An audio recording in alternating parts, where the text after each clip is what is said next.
Hello दोस्तों, मैं आपका दोस्त सबा मेहता। मैं आशा करता हूँ आप सब अच्छे होंगे। हमारे यूट्यूब चैनल पर आपका स्वागत है। अगर आप हमारे चैनल पर नए हैं तो सब्सक्राइब कर लें ताकि आरपीएफ के संबंधित आने वाली अपडेट आपको टाइम टू टाइम मिलती रहे।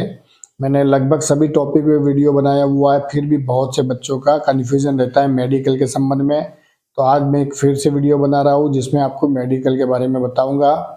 और फिर भी अगर आपको कोई डाउट होता है तो आप मुझे मेरे इंस्टाग्राम आईडी पे पर्सनली पूछ सकते हैं। यूट्यूब के नाम का same to same ID Instagram का है, तो आप मुझे पर्सनली पूछ सकते हैं। और वीडियो मुश्किल से 5 या 10 मिनट की होगी, उसको पूरा देखना, स्क्रॉल मत करना। अगर स्क्रॉल करोगे तो फिर से आपका कन्फ्यूज ही रह जाएगा।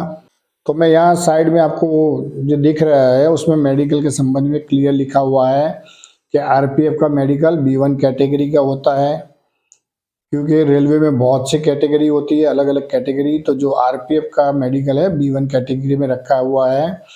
और उसमें बहुत से बच्चे कंफ्यूज होते हैं कि सर B1 कैटेगरी में तो चश्मा अलाउ लिखा है, लेकिन देखो यहाँ देख लो क्लियर लिखा हुआ है कि ये B1 कैटेगरी में आरपीएफ में चश्मा अलाउ नहीं है। और मेन चीज़ें लिखी हुई है इसमें, देख लो कि ये चीज़ का डिफेक्ट नहीं होना चाहिए। तो सबसे पहले कलर विजन नहीं होना चाहिए, क्योंकि कलर विजन का इश्यू है तो आप किसी भी डिफेंस में सिलेक्ट नहीं होगे। नॉकनी का प्रॉब्लम नहीं होना चाहिए, और फ्लैट फ्रूट नहीं होना चाहिए, आंखें तिरछी नहीं होनी चाहिए, और बॉडी में ऐसा कोई पार्ट डैमेज नहीं होना चाहिए जिससे कि आप मेडिकल अनफिट हो। ये सभी में, मान लो एसएससी जीडी में है, आरपीएफ है, आर्मी, नेवी, एयरफोर्स, सभी में ये चीज़ तो कॉमन है। इतना डिफेक्ट नहीं होना चाहिए।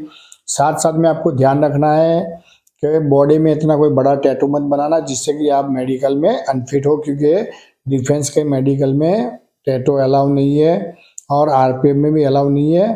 फिर भी छोटा मोटा चल जाएगा।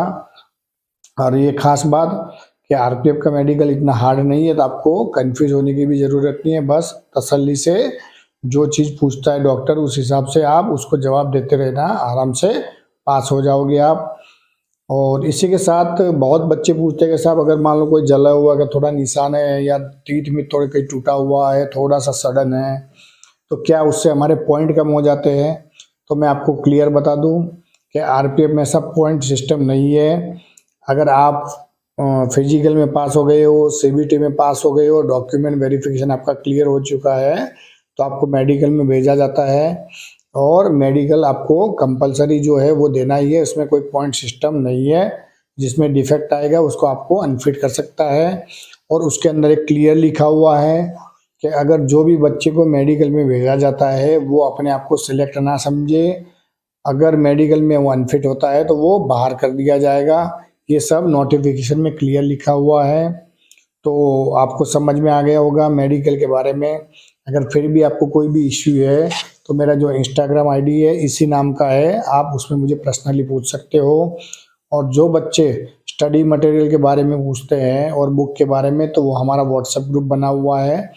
वो व्हाट्सएप ग्रुप की लिंक कम्युनिटी पोस्ट करते हैं, उसके अंदर वो लिंक सेंड किया हुआ है, आप उससे जुड़ सकते हैं। हम डेली कुछ ना कुछ नया अपडेट डालते रहते हैं, और जो भी स्टडी मटेरियल मिलता है वो हम डालते हैं और एक दूसरे को हेल्प करते हैं सॉल्व करने के लिए।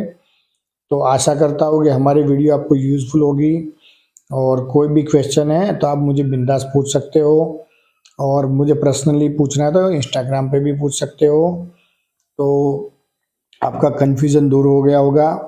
तो मिलते हैं नेक्स्ट वीडियो में। आपके कन्फ्यूजन के साथ आप अपना सवाल पूछें, मैं आपका कन्फ्यूज़न दूर कर दूंगा। इसी के साथ जय हिंद, जय भारत।